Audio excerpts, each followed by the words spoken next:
All the roads are windy.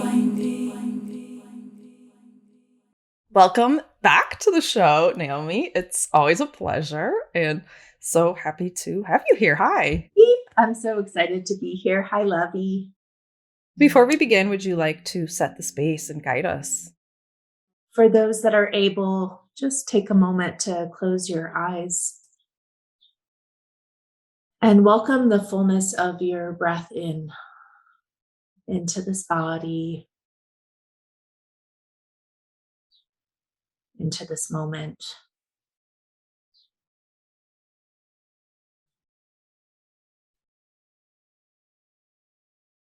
And just noticing how it feels to be right now.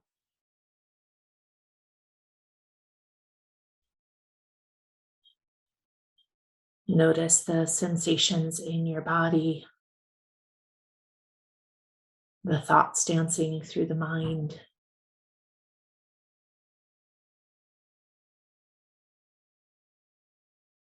And just keep inviting the fullness of your breath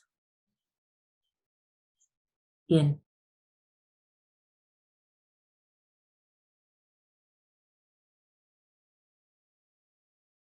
When your eyes are closed, it's almost as though you're following, as you follow your breath, you're following the terrain of your inner garden, your inner landscape.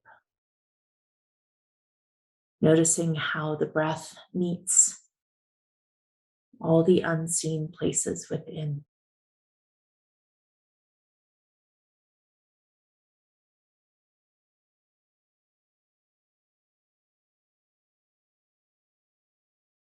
And just see if on your exhale you can soften just a little bit more.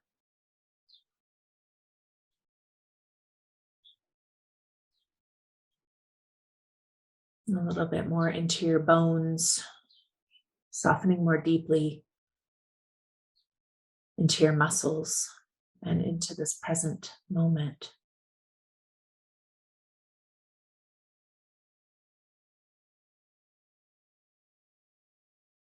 You can bring your awareness to if you're leaning forward or if you're leaning back, if you're leaning to one side or another. And without trying to change anything, just noticing where you are and letting yourself know that it's okay to be wherever you are. It's okay to feel whatever is there right now.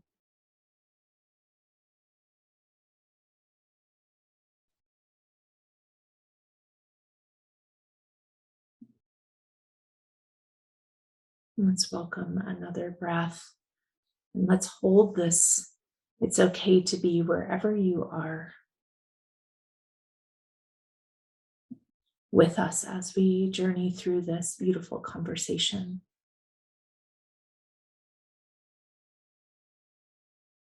Let's take another full breath together.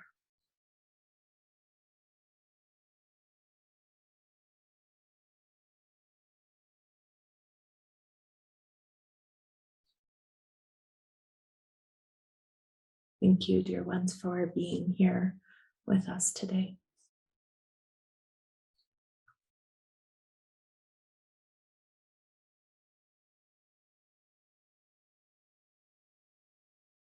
That was lovely, yummy. Thank you. So, Naomi, what are your ancestral lineages? So far, what I can trace is mostly French and German, with a little one stopover in Haiti. And as far as like DNA, there is basically Northwestern European, basically that general whole area. Cool. And where are you now and who are the people of that land? And I'm even feeling called to ask who are even the non-human people of that land too, because some came in during your meditation. I was like, whoa, hello. So yeah. So I am on the island of Maui, Hawaii, and this is native lands to the Hawaii people, the Hawaiians, and this place holds a deep resonance with Lemuria.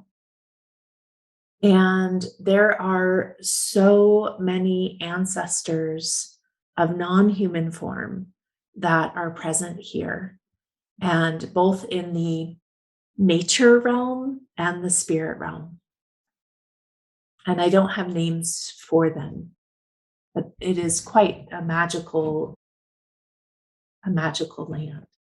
Ah, that's awesome. I have not been yet, and we'll remedy that hopefully soon. We But will remedy that. yeah, I just saw this like beautiful waterfall surrounded by like green moss and stuff popped in. I was like, whoa, what's up?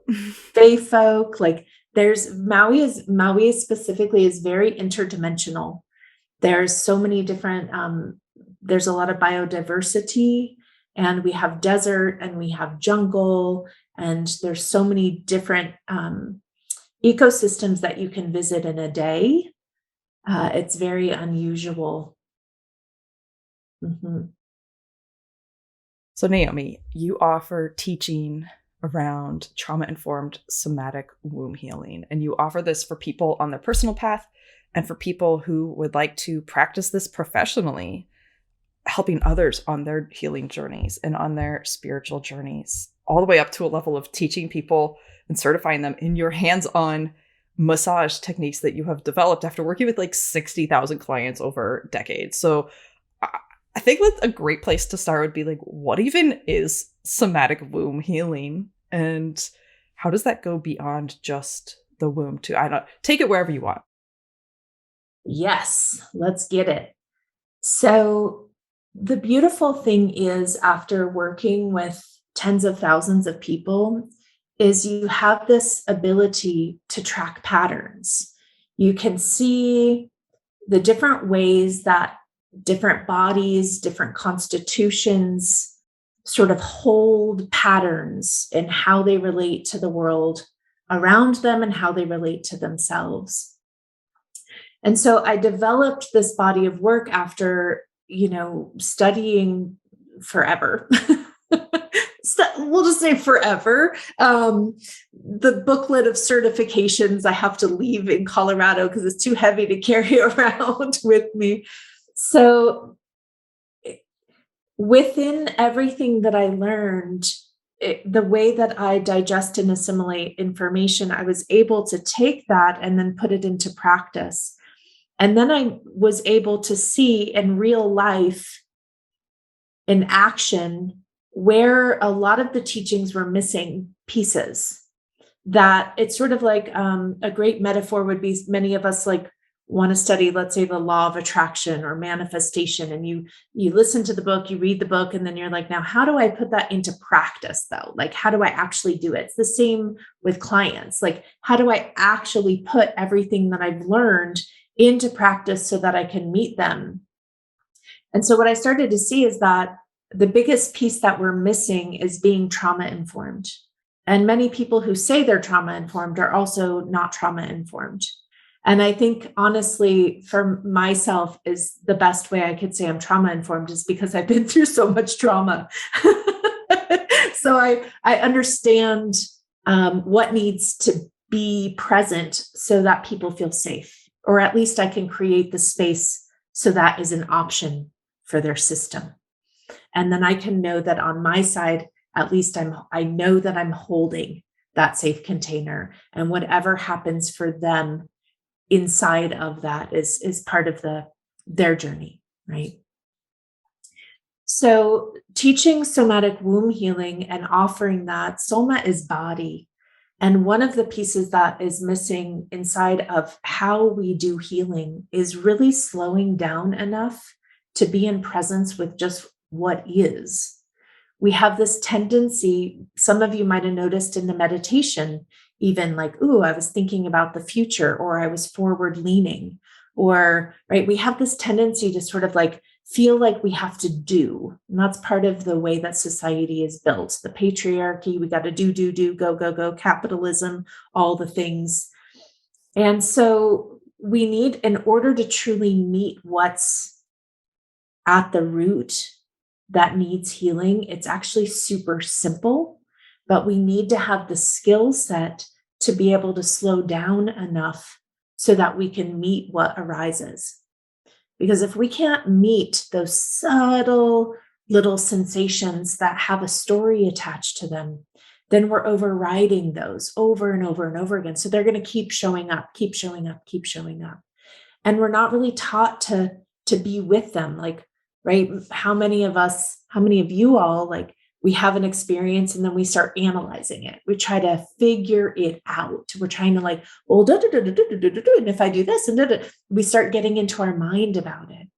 And so the somatic womb healing is really follows the the Holy Trinity blueprint that is womb healing. And it's understanding, first of all, that we are interdimensional beings. We're multi-dimensional. We're not just our mind. We're not just our body. We're not just our energy. We're not just our endocrine system. We're not just our reproductive system. We're so much more than all of that. So the Holy Trinity of womb healing blueprint really helps you to, one, acknowledge that we are all of that.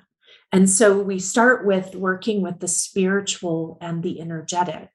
And then we move into the emotional and the psychological. And then there's also a physical. And the physical means so much more than our physical body, right? It's our physical life. It's the job that we have, how we actually relate. It's like everything tangible, right? It's like the touchable, the seeable that we can like taste and smell, which is earth.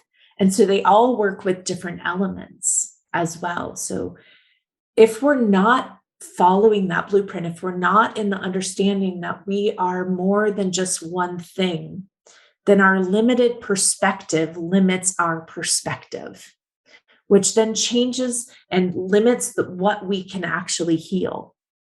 And so the somatic womb healing is very much understanding that you are also more than just a womb, and that the womb is more than the womb.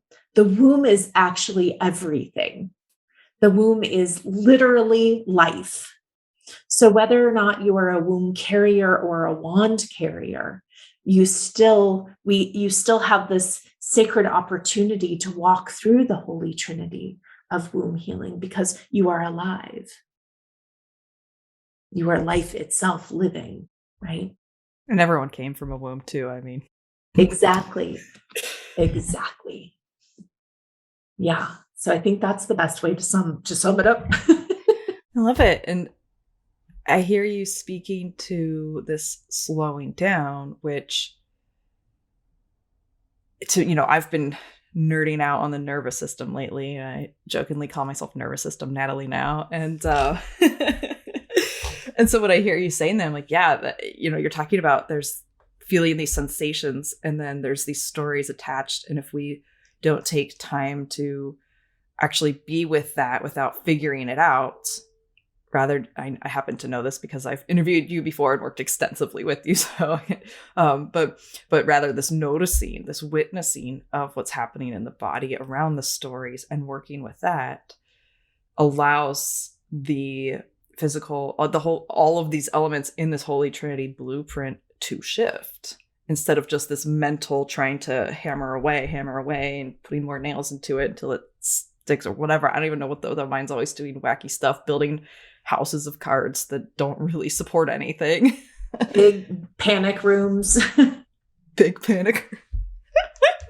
Right? But then like forgetting to bring water. Yeah. So that happens when we don't understand. Most of us have not been taught, I would say almost all of us have not been taught how to go inside and what to do when you're inside. And I think that even when I studied Buddhism and lived in India, studying and receiving the transmissions of the Dalai Lama, I was in my 20s and 30s. Like, I don't know what to freaking do with that. Like, you are form and not form. And you're like, what? I don't understand. Like, let's go. And then, there's all these concepts. And so when you're in your 20s, you're like digesting, you're taking it in, but we still don't know what to do with what happens inside? Like, do you understand how to navigate the ego? Do you know what is the ego? Do you know all the brilliant ways that it works to really like keep you safe ultimately, but also to deceive you and keep you caught in patterns of struggle and suffering and separation, because that is its kind of purpose. Is in some ways like the way the oracle showed it to me is like, let's say that we were light, and in order to come here on earth, we needed form. And so the ego gave us that form. But then in a way, like the ego became over-identified with its form. And so it keeps wanting to be like, no, this is me and that is you, right? So that is a part of the truth, but it's not the whole truth. So if we don't understand how to sort of adjust our worldview and question our worldview and look at our beliefs and our indoctrines that we've been given from generations and family and society, and we don't understand how to differentiate what is my ego and what is my emotion and what do you do with emotions, and then we're automatically going to go into the mind and just start trying to either figure it out or avoid it. And that's also a brilliant mechanism. And it's also keeping us stuck. And so what I started to see in my practice is that we don't know how to do. We don't know how to receive. We don't know how to relate in general. We don't know how to relate. We don't know how to, like, relationships, relating is literally everything of existence here. Like it's the core of everything. We have to learn how to relate to ourselves, to our environment, to the ever changing, the unseen. Like we are constantly in a state of relating, and we don't know how to do that. We haven't been taught. And so if you don't know how to go in, and we don't know how to differentiate, oh, this is my ego. Oh, that's my mind. Oh, that's my intuition. That's my instinct. And then add on top of that trauma, where you've had generations of, and your lifetime of being overridden, and then overriding yourself because you were told you were wrong, or you were told consistently in a gaslighty sort of environment that your feelings weren't correct, or your sense or your intuition or your instincts were wrong. So you constantly get that feedback. Well, then you're completely out of resonance with your truth. And it's not your fault, and there's no blaming inside of this. This is just part of the experience. It's part of the journey. And so I feel like these key pieces of understanding the Holy Trinity of healing and of womb healing, if those pieces aren't being met, then we're constantly still in a state of overriding. And then we're not meeting that core. Yeah, a lot of overriding going on. I want to touch on what kind of work were you doing in your practice that you were working with tens of thousands of clients and tracking these patterns? That's my favorite thing to do, is track stuff. Pretty much tracking. It's so funny. Do you know what's his name? Who has the book Tracker, and he's like very well known. He's a wild school guy, Tom. Anyway, I remember reading that book and being like, Tracker, like that sounds cool, because I wasn't necessarily good at it. My skills weren't honed yet, we could say. They were naturally there, naturally paying attention to patterns, but they weren't honed yet. So in my practice, it varied from working hands-on with people and doing body work. And one thing that was so fascinating about doing body work is being able to watch and feel. And I'm also a physical, one of my empaths or clairs is physical. So I feel what they're feeling when I'm touching them. And so to feel like where different things were stuck, or somebody would come in and be like, well, how are you? And they're like, I'm great. And then their body was telling a totally different story that was like totally not great. And people would be like, their shoulders in their ears, right? And they'd be like, I'm fine. And you're like, sure, yeah, I can tell. Like, yeah, I'm sure nothing is going on for you. And working on lots and lots and lots and lots and lots and lots and lots of bellies. And our bellies tell us a lot, because this is, the weakest sort of part of the body, right? It's the most vulnerable part of the body. And so working on bellies and seeing what's being held and feeling what's being held there, and how disconnected people are the mind from the body. The mind from the body. It's like it was like two different beings, right? And then being like, what's going on with the energy field? And being like, whoa, this is all, so when you're doing body work, you're not just doing body work, right? You're like still working on all these different other sort of unseen levels. And so it would be body work, it would be shamanism. I was trained with the shamanic medicine women. And so we would do shamanism, journeying for other people, journeying on their behalf, soul retrievals, and that kind of stuff. And then also sometimes it was just clinical nutrition and herbalism and kind of formulating what plant medicines and spirit medicines might be the right sort of prescription to support them. And so through that journey, like really watching and seeing how many people, all of them, sorry, but all of them did not have the right way. And it's not my right way. It's just like a clear way of perceiving reality, because we get so caught in our smaller self experience that we're like, oh, and then this did this, and then they did that, right? We're stuck caught in these stories, that it was always about a reframing and looking at, okay, what is your universal worldview? Because what I just heard you say is that you think you should always be happy. And where did that come from? Who told you that? Because if you feel like you should always be happy, then that's a pressure that's always on you. And you're never meeting it. So then you're going to always be unhappy. Right? So let's look at those beliefs that started this whole thing. And so it was a mix of psychology, spiritual healing, spiritual therapy, relationships. So I did a lot of relational work with couples, whether it was teaching them about presencing with one another and harmonizing their energies together, and going into like tantric sensuality and why they might be having struggles inside of their relationship based on how they're relating to themselves and each other. And then shamanism and earth-centered healing, and then herbal medicine and nutrition. So I was looking really at so many different aspects of a person's life that we all live. Like all of those are part of all of our lives, right?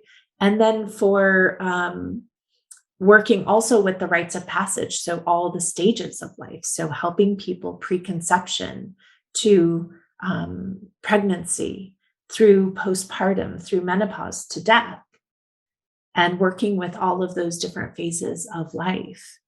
And so I got to see a lot.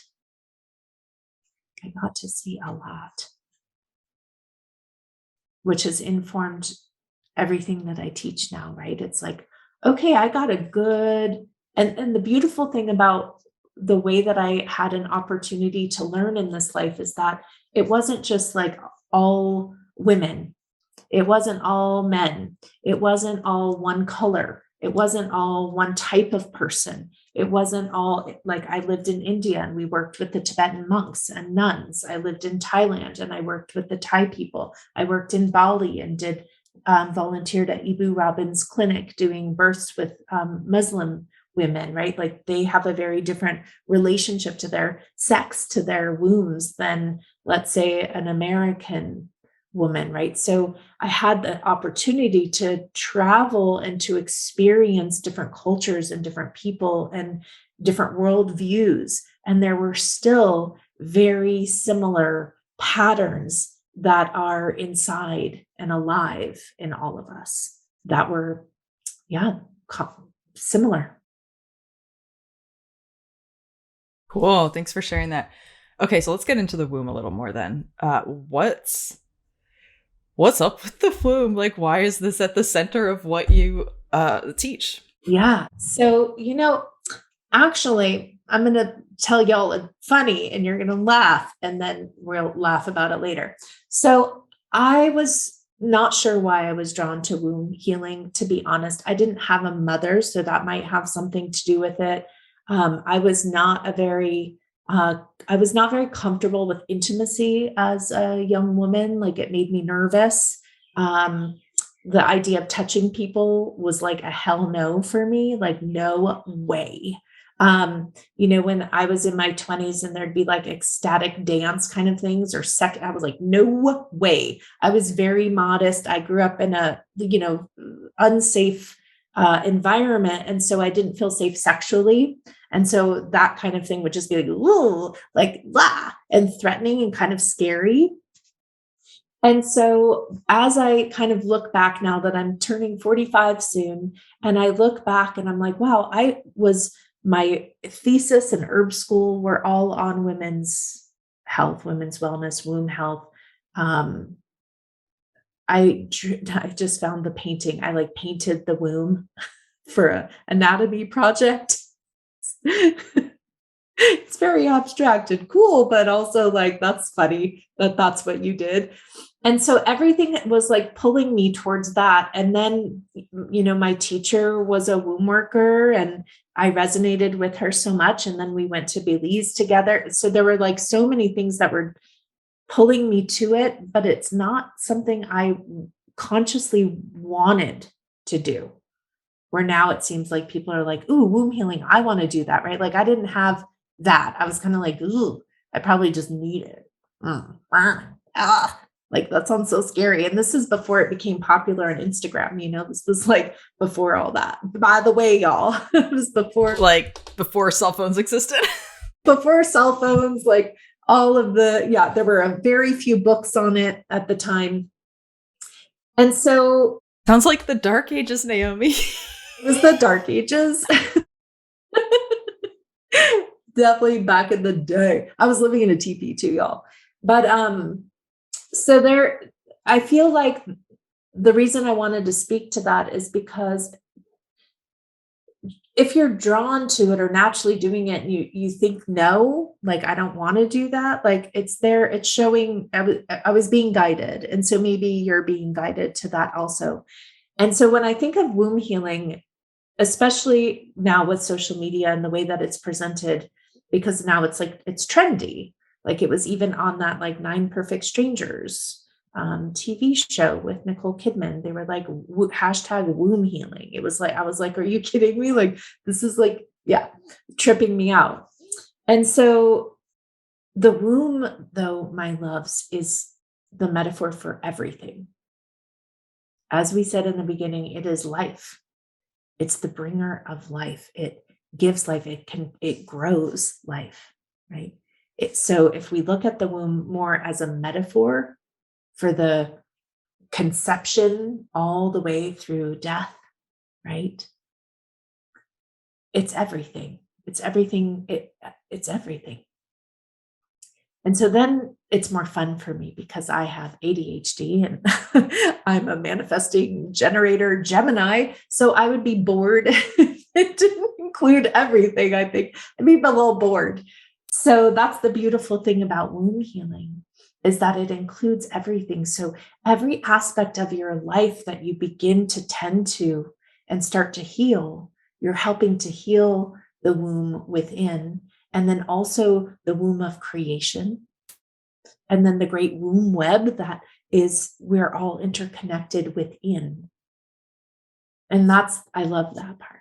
I love knowing that it doesn't have to just be like heal your sexuality, right? It doesn't have to be like just heal your symptoms. It's about everything.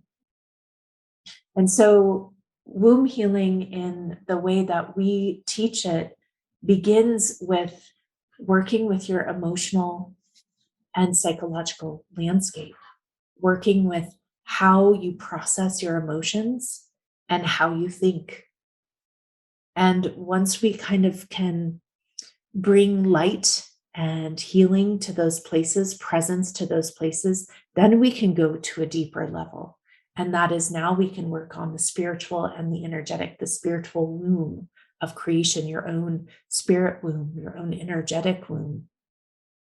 And then it's from there that then we go and tend to the physical. And there's definitely like, that's more how I teach. Within sessions, I would say, like on a personal healing journey, I will begin wherever the client is. So some of us work better and have more of an affinity towards the physical.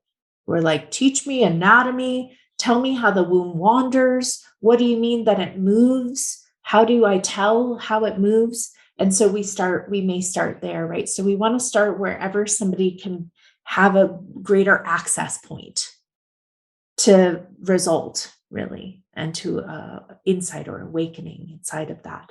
And then we'll bring in the other pieces. It's so important, though, that we tend to all the different aspects that are womb healing, that is womb healing.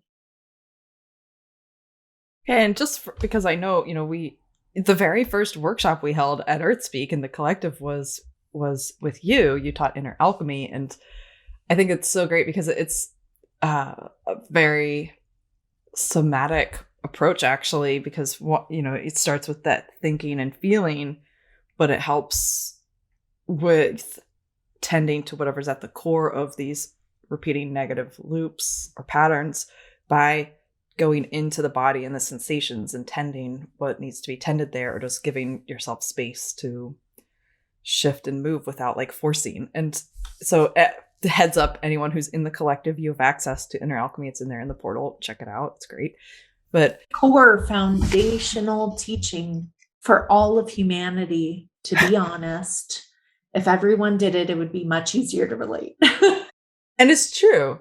It's true, because it's not about like be honest and like be submissive to someone else and be like, I'm sorry, or be honest and like override yourself. I think there's these kind of distorted, I feel like we live in the world we live in is this whole distortion field that says that the world around us is inert and not alive, and that, power looks like accumulating and having power over others.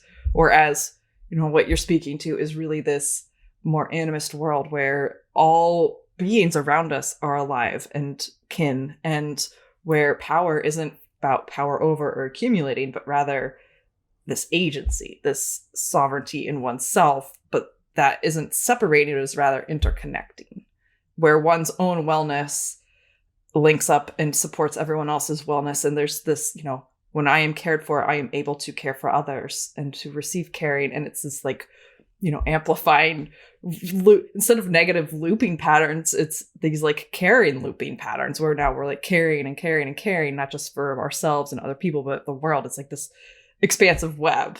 And so when you say like the womb web, that's what I'm hearing and seeing too. And I think, yeah, does that land for you? Totally. Okay. And the other word I like to share is the womb pain body. So they call it the feminine pain body, like Eckhart Tolle says that, the feminine pain body, or the like collective pain body. Really, that is the womb pain body. So wait, why is this all centered in the womb? I mean, I feel like I still like, I'm like, why isn't it centered like in my cells or something? Just like, why isn't it in my heart? Because the womb brings life.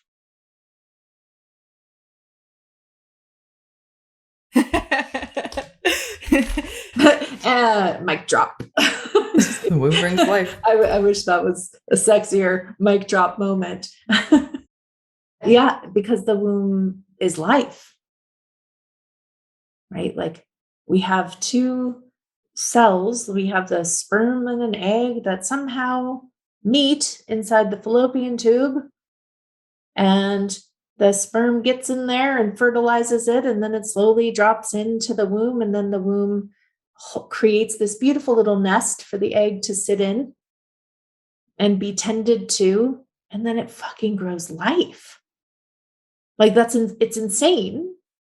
I remember when I was younger, the trauma I had, I'll just say, but the thing, I was like, what's the miracle of life? Like, that's like the stupidest thing. I so resonate with that. I remember being like, this is so dumb. Like, why? Yeah. I was like, this is stupid. And then like I saw a birth and I was like, oh shit.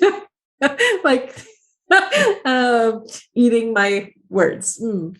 So yeah, it's life. And then it grows this being, right? The feminine body, the womb carrier body grows this being. That's so trippy. And then it even grows like the food to nourish this child. And then somehow it knows how to release all the right hormones and do all the right things so that like your little tiny cervix can open up to 10, right? Centimeters, is that right? Centimeters? Diameter? I can't remember, whatever the things are. I'm not a technical person anymore. I lost that with my marbles. It's all in the manual. I'm like that. You can Google it. I don't need to know it. It's fine.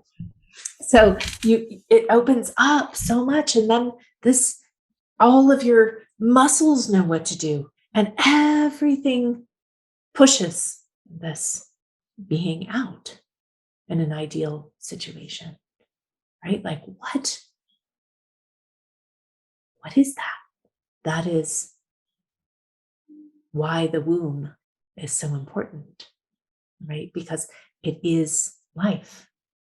And we can look at, all sorts of different metaphors outside in nature, the great waters of the earth being the womb, the caves representing the womb.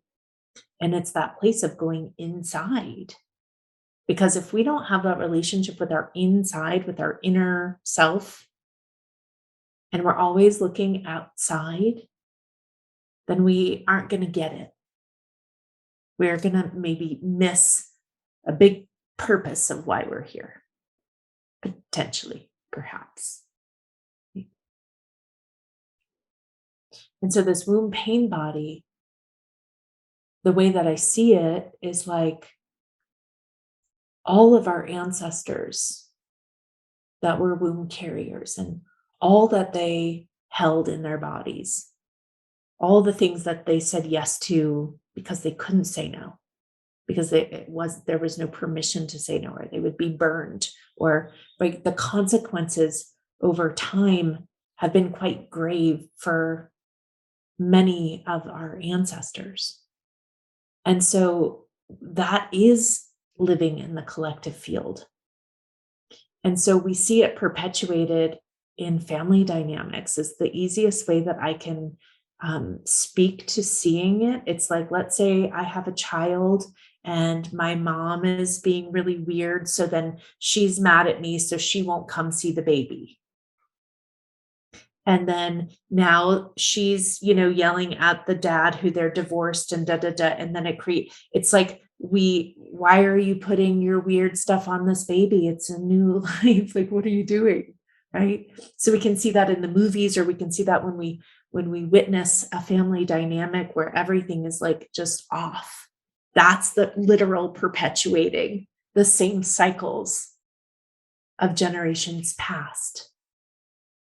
And so the beautiful thing is, as we do our healing, which womb healing is just your healing, as we do our healing journey, as we really get to the depths and meet those places within and bring healing to them, alchemize them, transform them, we are creating access points in the collective fabric for somebody in India to all of a sudden I just received a transmission of how that's possible to get out of this dynamic or to change something inside of me related to my external environment, right? So every time we do healing, it's helping the collective field. We can even look at that, just looking at the greater worldview of where we are in this day and age from where we were when I started womb healing.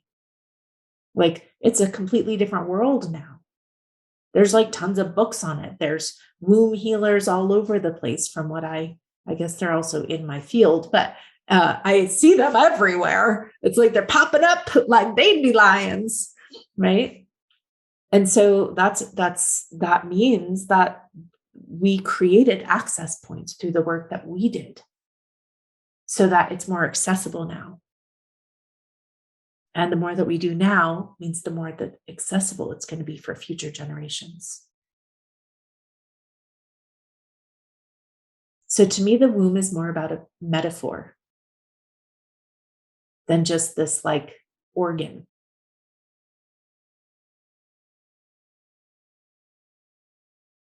Love it. Thank you. And in that, I'm hearing even, you're talking about worldview a lot, and I'm reading this amazing book. It's called Restoring the Kinship Worldview, and it's Indigenous Voices Introduce 28 Precepts for Rebalancing Life on Planet Earth. I'm loving it because they're really they're really highlighting like what is a worldview and what are the kind of two worldviews, which is like that inert world to extract and dominate, or the living world that is rooted, indigenous cultures are rooted in, and it's this book's amazing. But what I'm hearing you speak to in this too is like the womb as the metaphor, and even the womb as the physical organ, and from which we've all come, and from which certain people carry, is that shift towards a worldview that is rooted in serving life and aliveness. And that doesn't mean like pro-life. I just want to be very clear.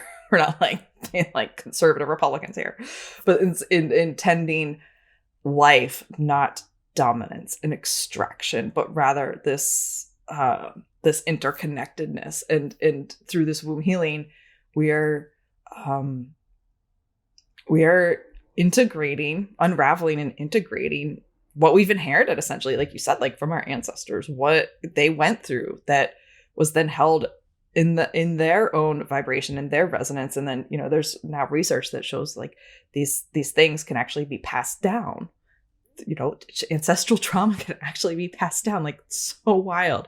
And here we are able to shift that and heal that. And so, you're working with the physical womb and with the metaphoric womb and shifting towards that which tends life. Yeah, it's pretty deep. Ooh. The metaphor for like everything. For like life itself. It's just that. Cool. I dig it. And, I so resonate with your story too of being like not wanting to go to ecstatic dance and not being like, because trauma was like, it's not safe. Oh, don't do that. And, that trauma healing journey, I would like to get a little more into that aspect of maybe examples of what does trauma-informed womb healing look like versus not trauma-informed womb healing, if you're willing to get into that. I want to say that my nature might be to push myself and put myself in the past situations that I knew were unsafe, because I still valued potentially what I would learn from the experience or the training or the teacher, even though I could see that they weren't trauma informed.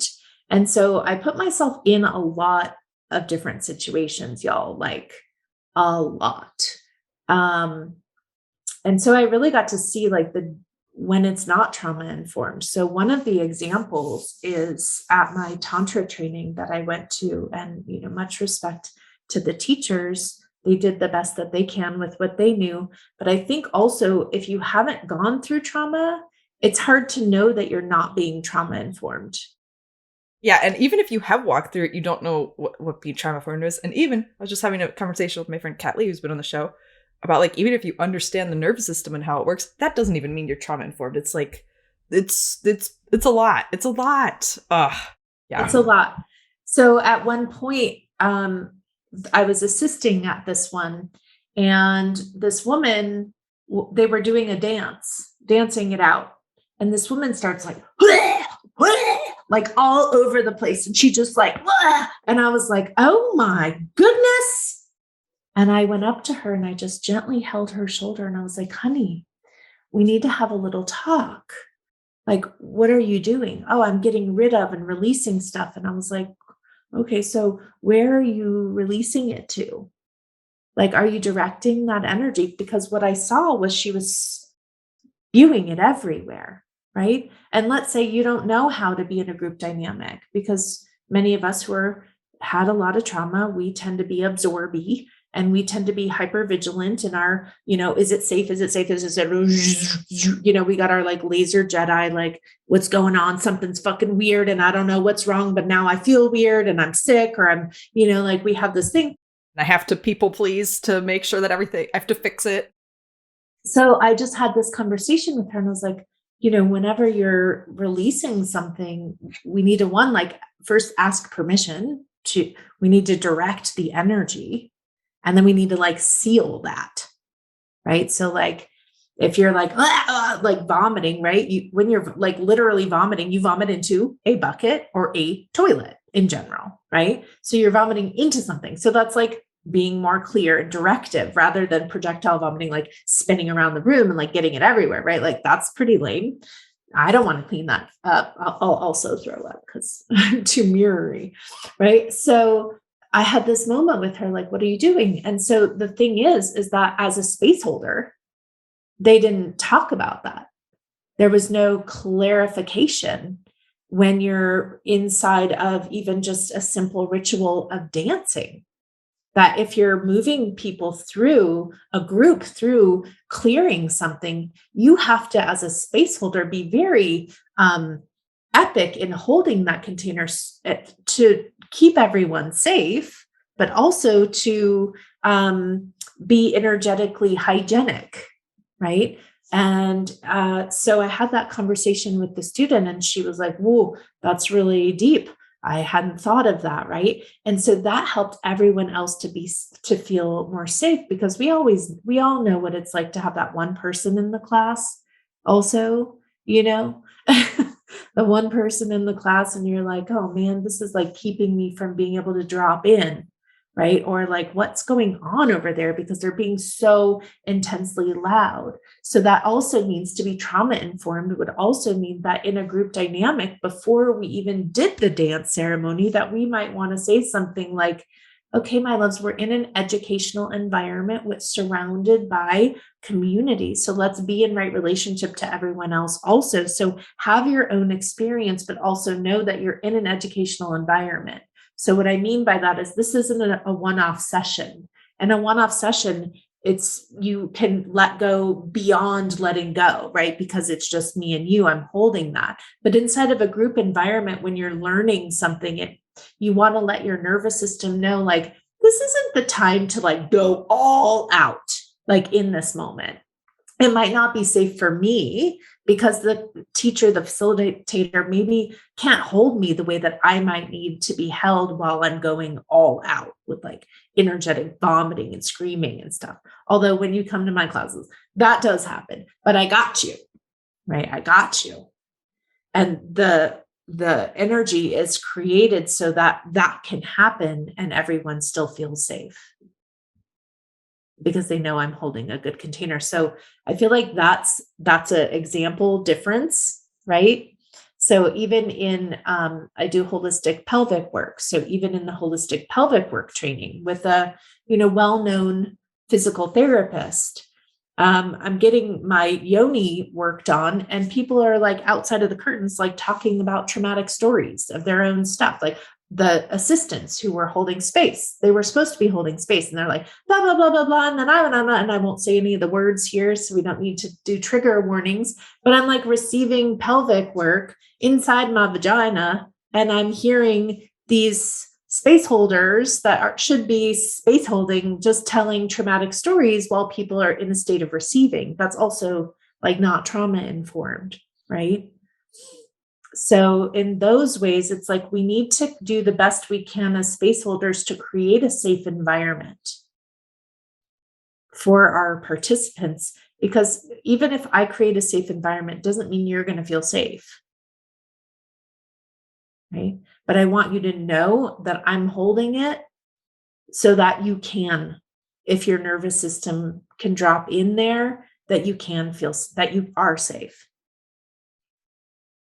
Right. And that means that you have to be there's sort of an orchestration that has to be happening on the energetic level. You need to be an epic tracker, right? So that you can pay attention to everything that's happening inside of that group dynamic so that you can hold that trauma informed space. And there's, what do I want to call it? There's like behind the scenes things that the space holder does. And there's a lot of that. And then it's so important also for you all who are holding the space to not absorb the energies of the group. Like one of the pieces in the cacao facilitator initiation training that I share is like, you need to do the things that you need to do to take care of yourself so that you don't facilitate ceremony and not unknowingly, I didn't get taught this. You might be taking on all of the shit that the group is going to clear in that ceremony, all of a sudden you start having weird things happening in your life right before that ceremony happens, and you're going, what is happening? And then, or after, you feel exhausted and you're out for days because there were some things that didn't happen that were in place for you to be protected. I don't love that word, but we'll use it for lack of a better one, in your own field, so that you don't take on all of the stuff of the group. Because it happens. It happens in sessions one-on-one. It happens in rituals with people. Maybe you've experienced that with holding the rituals and ceremonies that y'all do.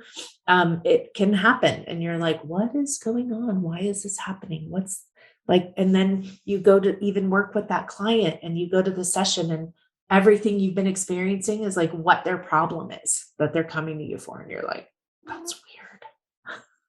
What's going on?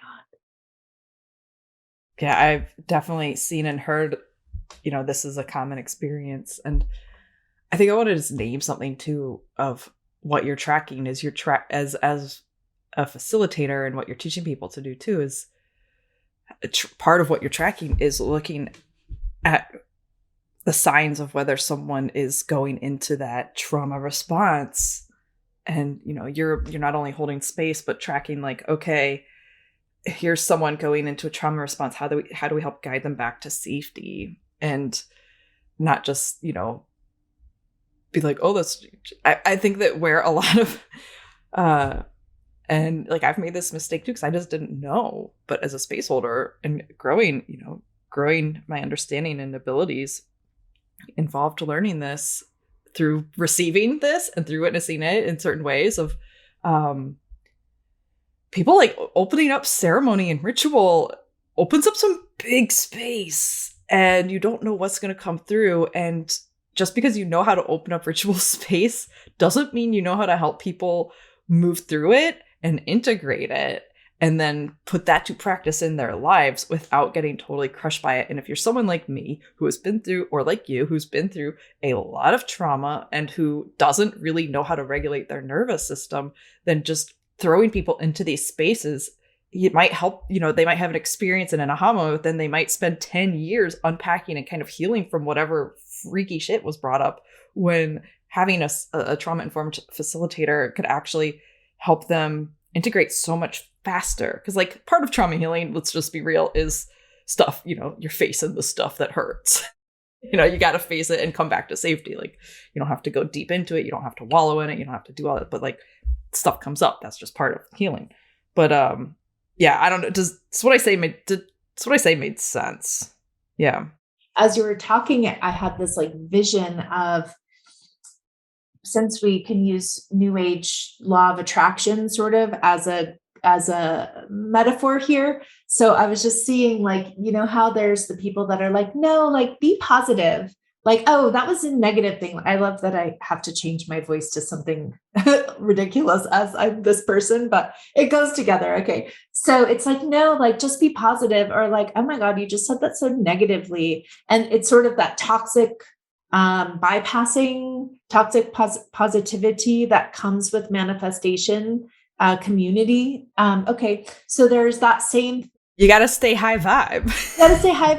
Which like, I just want to say there's nothing wrong with being high vibe, but forcing, it's like you said earlier, with you believe you have to always be happy and you can't, and then you're going to like shame and blame yourself, and then you can go in this spiral. It's the same with high vibe. I just got to say that. So true. So what I was seeing when you were talking about saying that is that the same thing is happening with womb healing, because it's about sexuality now, and sexuality is that toxic positivity as a metaphor. So I'm not saying sexuality is toxic at all. Like, hell yeah, get it, baby. Like, let's activate it. But there's something where they're skipping all of the steps, and then they're just like, oh my God, like pleasure wands and like yoni eggs, and like, let's just be, and that's beautiful. And if we haven't gone to the depth, then it's not real, and it's not authentic, and it's not actually like meeting what is there and bringing lasting true healing. It has that same sort of undercoat. I'm like, superficial bypassing. Yeah. And I'm seeing it a lot with womb healing being and related to sexuality. So when I teach the physical aspect of the womb, it's like we're learning the womb massage, right? The temple massage, self-applied, our breasts. We begin with the breasts and the heart, and then we go to the belly, and then we go to the womb. And then once we've learned all of this, then we go to the yoni. Why? Why not just start at the yoni? Why not just start at the opening of your vagina and stick something in and start it? Right. Well, because that's literally what I did when I was constantly overriding myself with men in my younger years. So I don't need to go and do the same thing to my body that I was always doing, or that many of us have been taught to do, to say yes when we mean no. How many times has that happened? So we actually need to get into the somatic experience of womb healing, is when we go into the sexual aspect and sex magic and all of the pleasure rituals. It's not the first place we go. It's almost like towards the end of that journey, in like temple of the womb, right? It's the end of that journey. We yoni steam, we do all of these things so that we actually then have the inner resiliency to meet what arises at those places when we come into presence with like the opening of the vagina, right? And we're doing, let's say, a yoni egg practice or a yoni wand practice. Instead of sticking something right up in there, we're just sitting there and seeing what's arising, seeing how it feels. What are you noticing? Oh, I'm noticing I'm getting a hell no right now. But then my mind's like, but I want to have an orgasm, right? So we're just, once we have the skill set, then we can actually go in to meet that and then activate true, lasting sexual pleasure inside of the palace of pleasure that is the yoni possibility, right? But we're not doing it from this place that's like making that the highlight. That's not the focus. The focus is on actual healing. That's a side effect. Just like womb massage, the side effect happens to be you feel better. The side effect is you might have less symptoms associated with your cycle. The side effect is you might be more fertile. The side effect is your cycle might regulate. It's not the goal necessarily. Like, we want to be mindful in somatic womb healing of what the agenda and goal are often together in our society. So we want to move away from like, I'm trying to get a goal, I'm trying to get an orgasm out of my body, and rather like, what's happening here in my body? And let me see what I need to do and how I can meet what's arising without trying to get something out of myself, without trying to put some agenda on me, right? Yeah, and I hear you saying it's like the difference between like productivity achieve versus presencing, witnessing, which has all of actually leads to so much more productivity and achieving, but it's just not at the expense of your true needs. Like, meeting your needs actually helps you get the shit done, reach the outcome. Maybe there's people that can do that, like insta positivity and insta sexuality. Maybe there are people that don't have the trauma that is there. Maybe want to say that I have worked on a lot of people, and some of those were yoni massage and yoni unwinding, and I haven't met one yet that didn't need to slow down to be able to meet what was there. I love this, and I think this speaks well to your, like, something so important to me is integration, and having been someone who had to walk the really hard path of learning what the integration even existed and what it was, and you can't just have the instant result. You can't just expect this one thing to fix it all. Like, integration is everything. And by integration, I mean, like, how do you put it to practice? And also, integration is when your body and your nervous system are literally changing away from those loops, that the patterns that lead you to only, that keep you from feeling safe. You are literally growing new pathways back to safety. And that's what healing is in the nervous system, essentially, in like a nutshell. And so I love what you offer is so you are holding space for people to go on their personal healing journey, and also to become practitioners to hold space for others on their healing journeys.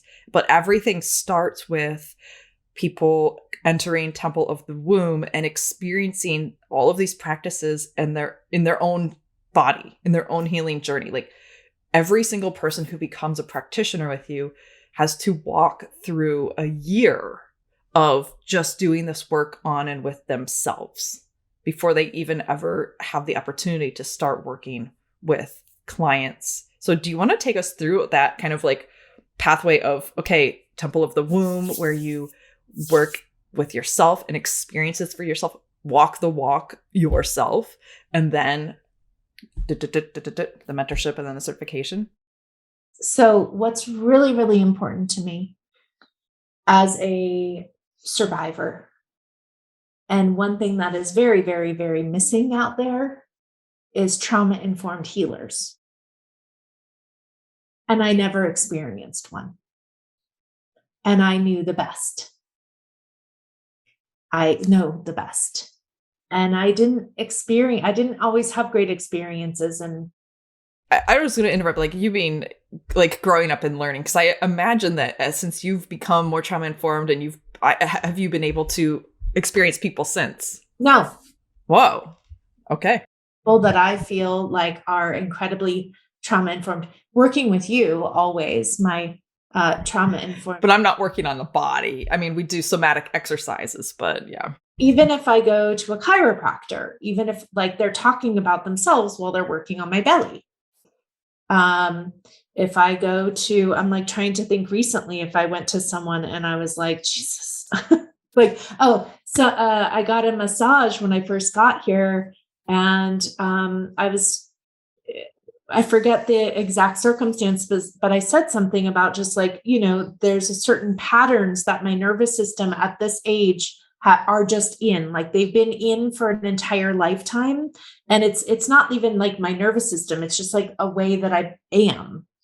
And it's like become me. And she was like, oh, well, you can heal like that. But she said it in this really like, as if I hadn't tried to heal that. Or like, it was just so dismissive, and like she knew better and not acknowledging what I have done. Because obviously I know who you're talking to, right? And I had a therapist that was great for a couple sessions recently, elder, she was lovely. And then she was like trying to tell me like what to do. And I was like, I just want to be heard. Like, I just literally want to be acknowledged for what I'm experiencing. And so I didn't experience that. I haven't found many of them. So this is my devotion to why I'm very intense when it comes to the process around stepping into this role.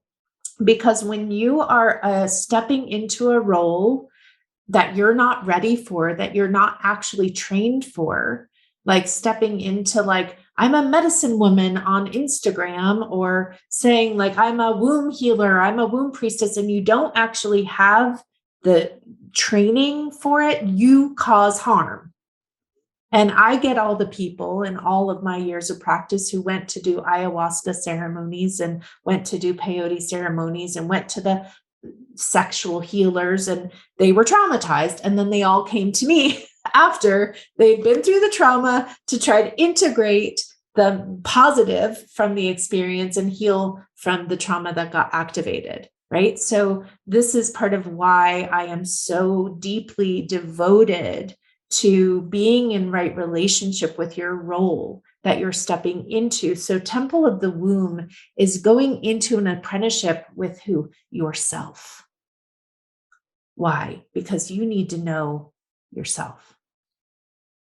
In order to truly step into the role of facilitating for others, we need to know ourselves, because so much is going to come up related to working with others. Your mirror wounding matching, I have excessive mirror neurons. So I will literally become the person and not even know it and be like, where did I go? I've been gone for like 9 months. Didn't even like, somehow I was just in dissociative mirroring. And I still do that. right? So if I don't know myself, it's going to be more difficult for me. And my clients are going to get less results. So the temple of the womb is for anybody, anyone. Even if you don't have a womb, I'm actually teaching you how to build an energetic womb, no matter what stage of life you're in. If you're non binary, or if you've stepped away from the physical body of the male, the wand carrier, and you identify more related to the feminine, then we build you an energetic womb and we start to work on the same practices. Or if someone's had their womb removed. Yeah, and if there's been a hysterectomy, or even for those that are came born in a female body and they identify as male, we can still work with all of these practices because we want to get to know our inner landscape, and we want to tend to these beautiful places through these incredible rituals and ceremonies and meditations and journeys that help you to feel more resonant with your true nature, with your true heart, as aligned with, spirit, as aligned with this great cosmic web of creation. And so that is the first year. And then from there, for those that want to go into the professional route and become a practitioner, you step into the somatic womb mentorship. And this is where you have the opportunity to take everything that you embodied from the temple of the womb and revisit it and take it deeper into your cells. And then also learn how to then facilitate the healing of the Holy Trinity blueprint of womb healing for others, and with a focus on the physical, with a focus on the spiritual aspect and the emotional aspect of the Holy Trinity. And all of that has an effect on the physical. And then we move into certification, and certification is a year and a half long. So the mentorship is a year, certification is 600 hours.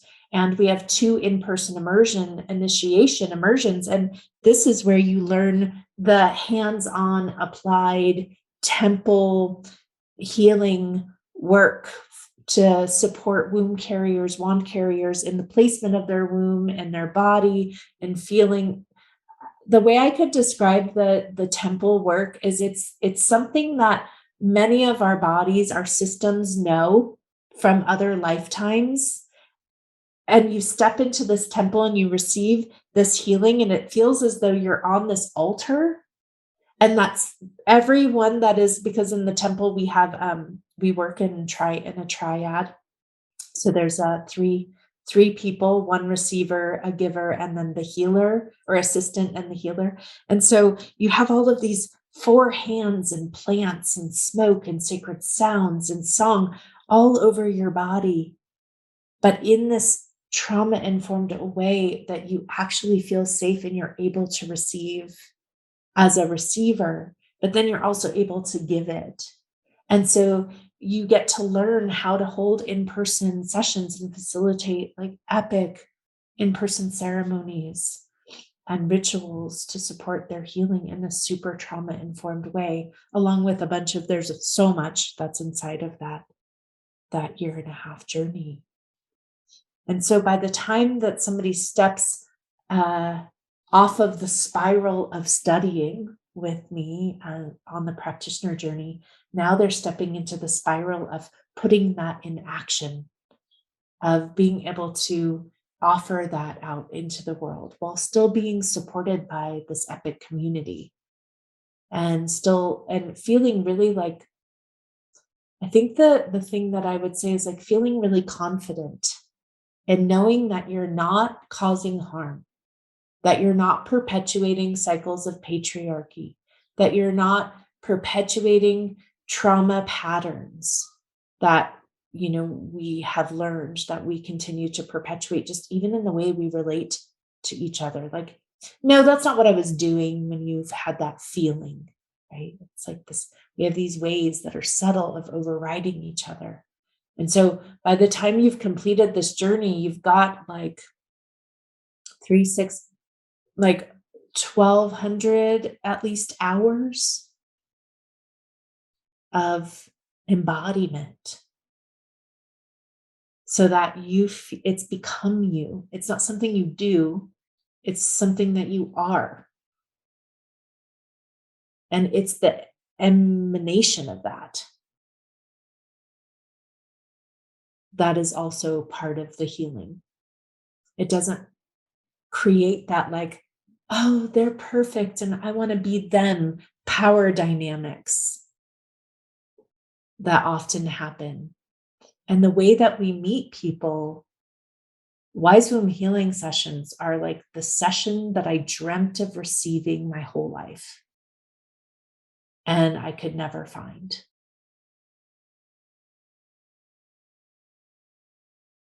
It's amazing. I mean, I've received one from your apprentices a couple years ago, and it was epic. And I wish that that was just a space that you held all the time, so I could go get that, because y'all, this was like, I didn't even know that I needed this. Honestly, it's like, wow, it was so beautiful because it's like this full body, hands-on massage, energy healing, plant brushing, like sensual, not in sexual, but sensual in like feeding the senses. And it was so beautiful. And as someone who is like very, my husband had to teach me how to snug, like touch and affection and all that was not part of my upbringing. And it felt amazing, and just like it was like a new awareness around how it can be safe and pleasurable to be touched in a non-sexual way. It was amazing, So yeah, I love that. Normalizing that. And I feel like, especially for somebody, as we're saying, like, I was really afraid of touch. I was very afraid of touch. And to then later, like, have to massage all body types, every kind of body type, every type of person, people that you're like, ooh, I don't know if I want to touch that. Like, I don't know. I just have, like, some people give you the creepies, like, you still have to do it, to like, and then training, at the Four Seasons when I did massage there, working on, the movie stars and having to give this epic treatment to people that could, because at the Four Seasons, random fact, they like send like spies in to like see if you're, doing everything correctly. Secret shoppers. Yeah. So it's like, yeah. So it hones your skills, right? And you're always in a state of diligence. And that is a little bit too much also as a person receiving training, right? To be like inside of fear that you're not doing it right, fear that you're going to get in trouble, fear. So inside of this, it's through your own experience so that you begin to trust yourself when you know yourself. And when you trust yourself, that begins to amplify and heal your intuition and your instinct.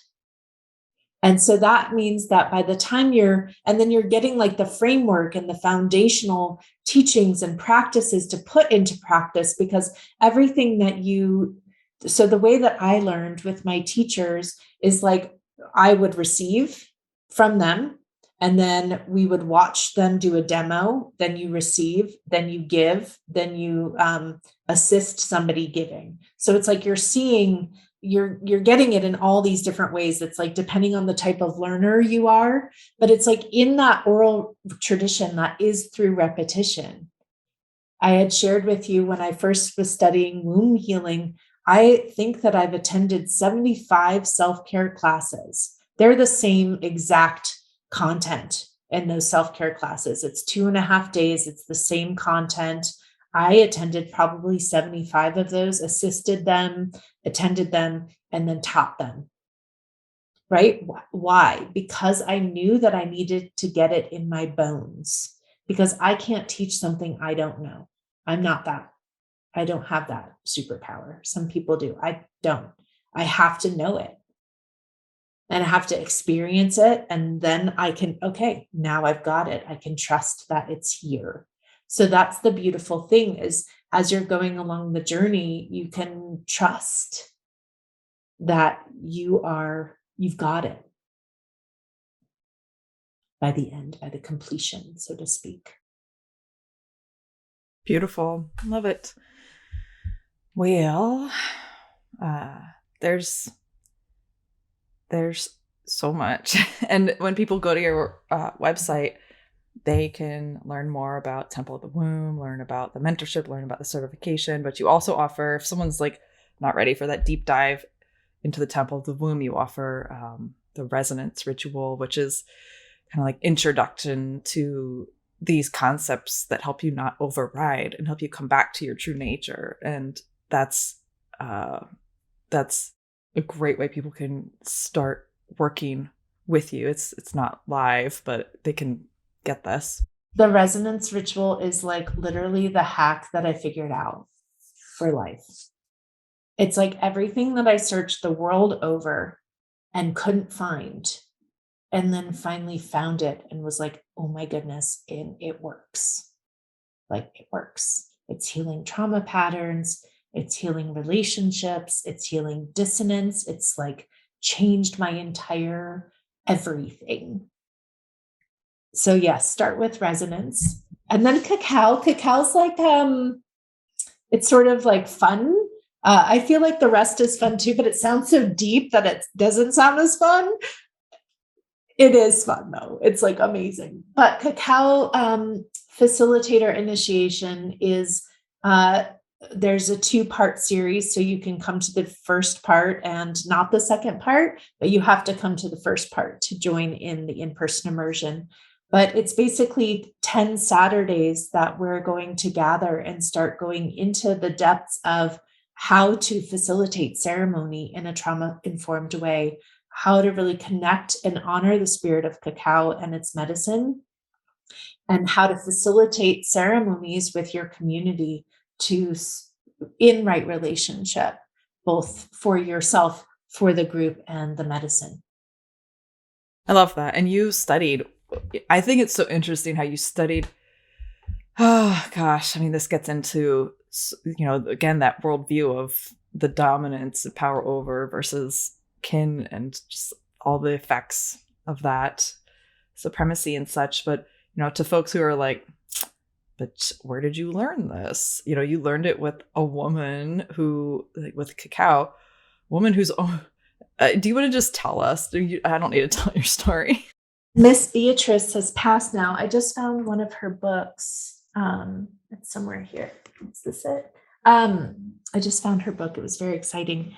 She's passed now, but when I was studying with her and Rosita Arbigo and Ann Drucker, she was like, my kids don't even want to learn this work.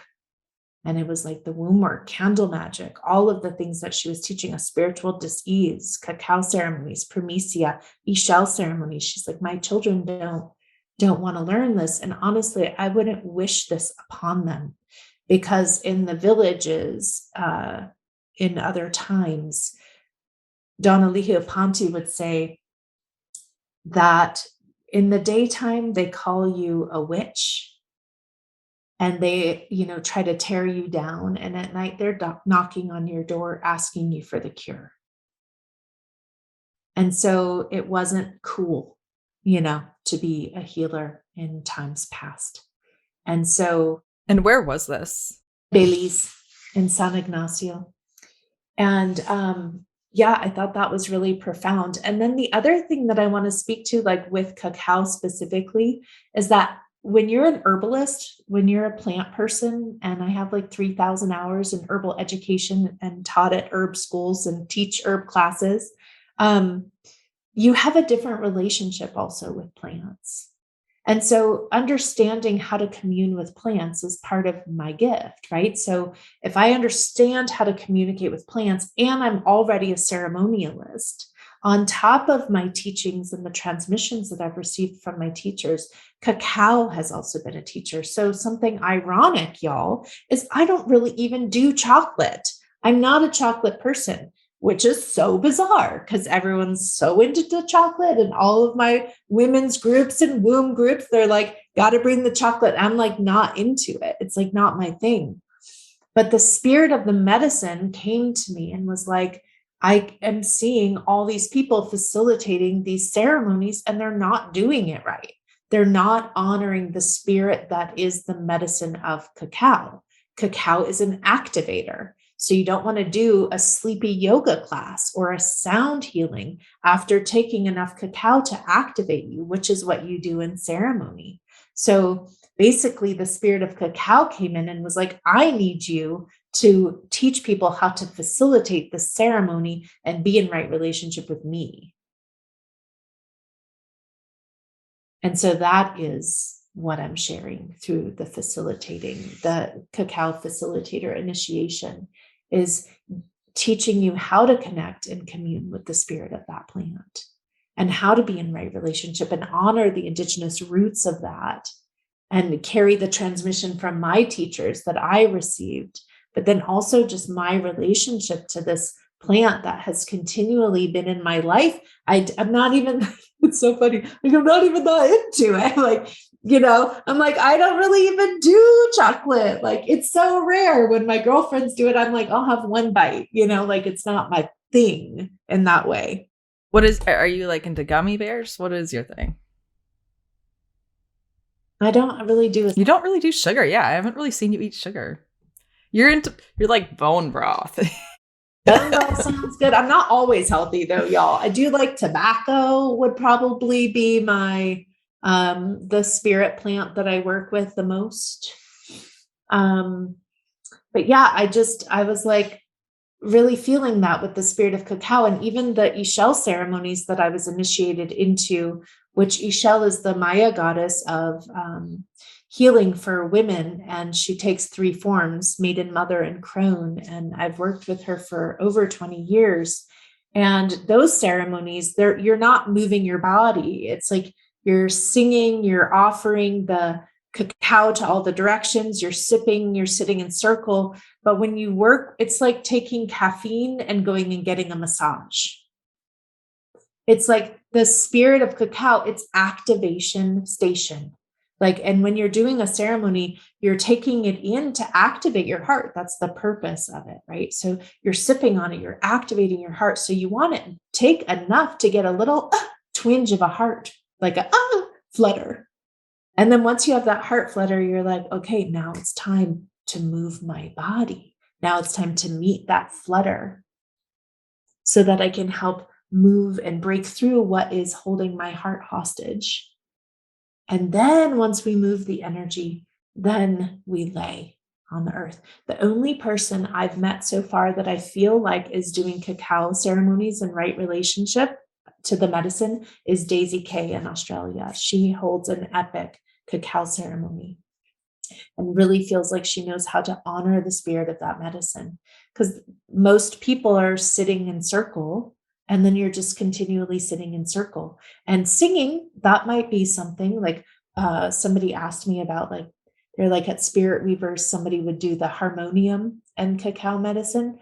Like, okay, they're singing, you're moving energy. So that's something. But let's say your typical approaches are to do the ceremony and then to do a sound healing. But that, to me, I would like lose my marbles. That would be, yeah. I'm like, do a line of Coke and then lay down? Like, I don't think so.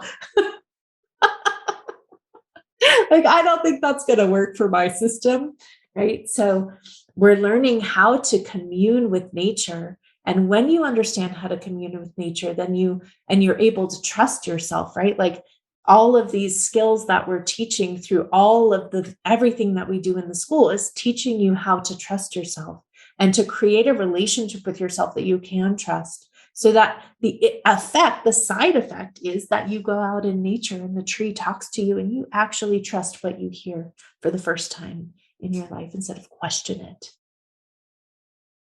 I love that. Cool. Well, I love this. And you've been on the show a few times, so we'll link to all that below, of course. And you've been on a bunch of podcasts. And y'all, if you have a podcast that you love, go pitch them to bring Naomi on and talk about all kinds of stuff. And Oh yeah, Kitty just came and was like, yeah. Hi, buddy. You think so too? So you offer a free resonance masterclass where you help people get to the root of and transform one repeating pattern in their life. That's for free on your website. That one is epic. There's like Wise Womb merch now. Just bought my sweatshirt yesterday. Can't wait to get it. Today, I heard. Oh my God. And then there's like downloadable digital ritual books.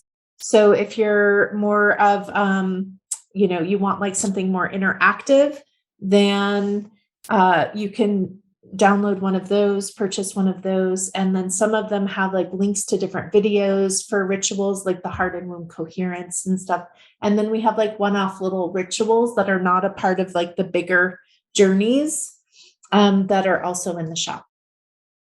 A lot of people want to know about cord cutting and stuff. You have a cord cutting that people can buy. The Fertility Summit and all of there's quite a few there. Yeah. And then of course there's the Temple of the Womb, and you open the Temple of the Womb once a year, and then it's a year-long program, and then you open the mentorship once a year, and that's a year-long program, and then you open the certification every couple of years, I believe, right? I should know this by the back of my head. I'm pretty sure that's right, but correct me if I'm wrong. Natalie, I can now speak to all of the things that I do. We have done 30 years of trying to say what it is.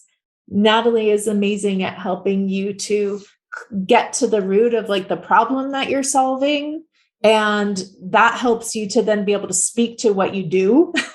Because before, if you were like, what do you do? I'd be like, I hate you. I hate you so much right now for asking me this question. Like, what do I do? What do you do? Like, I just is like the worst.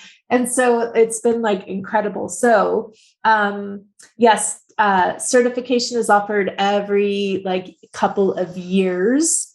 So yeah, start with Temple of the Womb. And that's really like I want to say this, most people who come to certification all the way through, they don't start out thinking they wanted to be a practitioner. So you don't have to you can stop anywhere along the choose your own adventure, right? But the Temple of the Womb is literally teaching you everything that I've learned in this lifetime, from education to experience, distilled into a year that will give you the most profound, life-changing results ever. So there's that. And then there's always the resonance ritual. If you're kind of like womb healing sounds scary, like if you're like Natalie and I with ecstatic dance and feeling like, ooh, that's like too much, I'm afraid of that, start with resonance. And we have an ongoing membership. So you get a free month when you sign up. It's called the Resonance Remembership. And we gather once a month, and it's just awesome, and put into practice everything that we learned in the resonance work. And yeah, resonance has like literally changed my life in every way. Like, I am narcissist free for the first time in my entire life. And I can't even tell you that I didn't know that this is what life could feel like. That's amazing. Like, you could wake up actually feeling good almost every day because you're not being gaslit. You're not being like manipulated or all the things, I mean, it's changed everything. I love it. And so that's all at wisewomb.medicinepath.com. And, something we didn't even get into is what is the Oracle. And so I think that's, Can we do a live one where people call in? Oh my God, that would be so fun. Yep. That's so much. So listeners, hit us up with your questions. What questions do you have? What are your like symptoms you're having? I don't know. Are you willing to like kind of, You could ask the Oracle anything. So it's a combination of, because of my ability to, because I have ADHD and I'm a Gemini, basically, let's just call it that. I have studied everything. So I know a lot about everything, right? Like that's kind of part of the jam. And so you can ask a question of any kind on any level about anything, and we can see what the oracle comes up with. I just need to know your name and like maybe even the place that you are located so that I can like go in and get the right person. Basically, let's just make sure we have the right person so I can tap into the vibe. That would be really fun. Yeah, I like that. That'd be cool. Okay, cool. So that's awesome. And I want to say for any of the Yeah. listeners who are stepping into creating their offers in the world, who are trying to clarify, like, even what is the class that you're going to teach and how is it going to help people, and how do you talk about yourself, and how do you talk about what you're doing, and how do you clarify all of that in a way that's like trauma informed, promoting, like, contact Natalie, because I can't tell you how much you have changed my life and helped make so many things easier. Like, I just can't even tell y'all. It was like clear as mud, and now it's turning clear as beautiful crystalline water. So thank you so much. Thank you, Naomi. It's truly an honor. And yeah, we've done some deep works. We started in like 2020 before the pandemic. That was nuts. Yeah. Oh, thank you.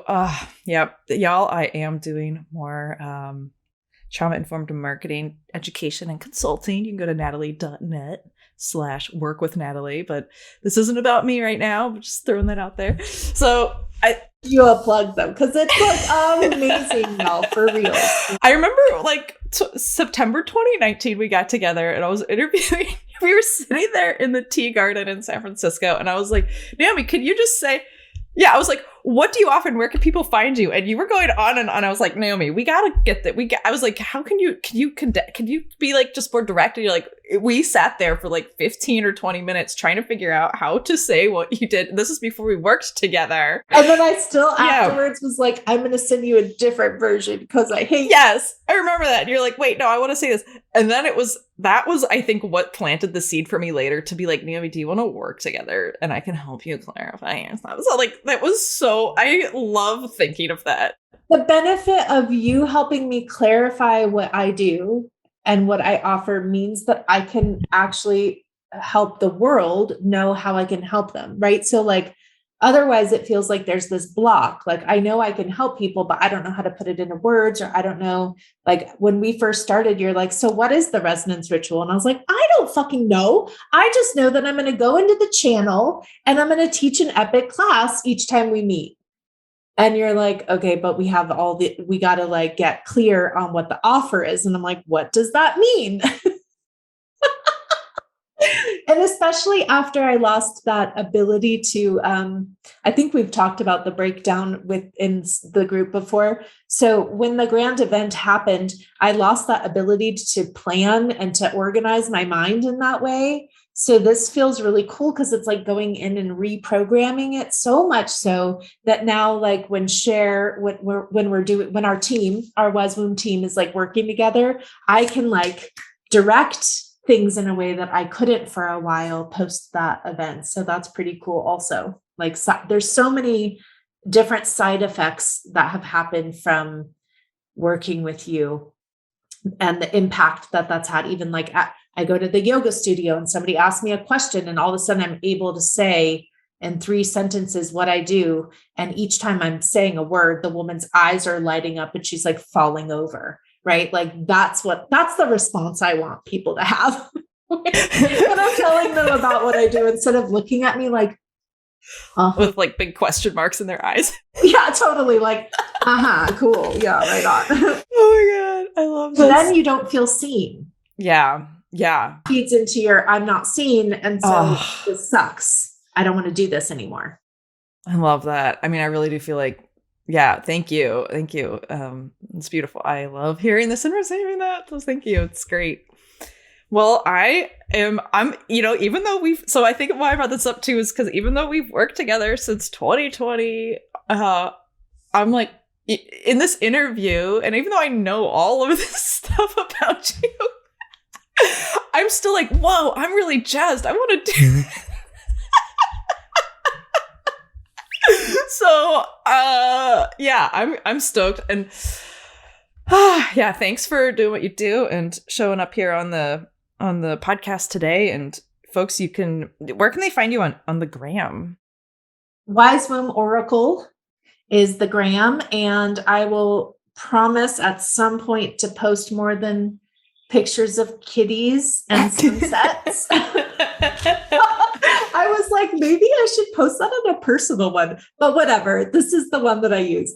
But I will come back with Wise Womb Oracle Wednesdays, so you can ask the Oracle questions on there at some point. I just have needed a little break from the socials. So I am on there, like checking and interacting. I do respond well when people are interacting. It's like less fun if they're spectators and less communicators. Yeah, you need something to respond to. Classic generator. Yeah. Mm-hmm. So I'm like, so that's why I haven't just cats. Just cats. You've been on a deep journey with your cat. Okay, so people can find you at wisewombmedicinepath.com and on Instagram, Wise Womb Oracle. And look at Kitty. He's so cute. I love his little puffy cheeks, little hair puffs. He's so cute. So yeah, sweet. Thank you so much for showing up today. And thank you, dear listeners, for being here and hanging out with me and Naomi, because usually it's just us two hanging out. So now we get to hang out with a few thousand people. Yeah. Yeah. And send us your, send them either to Naomi or to me. We'll just keep track of them. Send us your questions if you do have questions that are coming up. And I think it would be fun to do an Ask the Oracle event or show or something and play with that. So yeah, great. Well, thank you so much, Naomi, and thank you all, everyone. I love you, Natalie. I love you, all our listeners, and Shauna. So much love. Sweet. Well, have an amazing rest of your day, and thanks so much for being here. All the roads are windy. Listen to over 200 free Earthspeak podcast episodes on your favorite podcast app and visit earthspeak.love to learn about our collective community and workshops.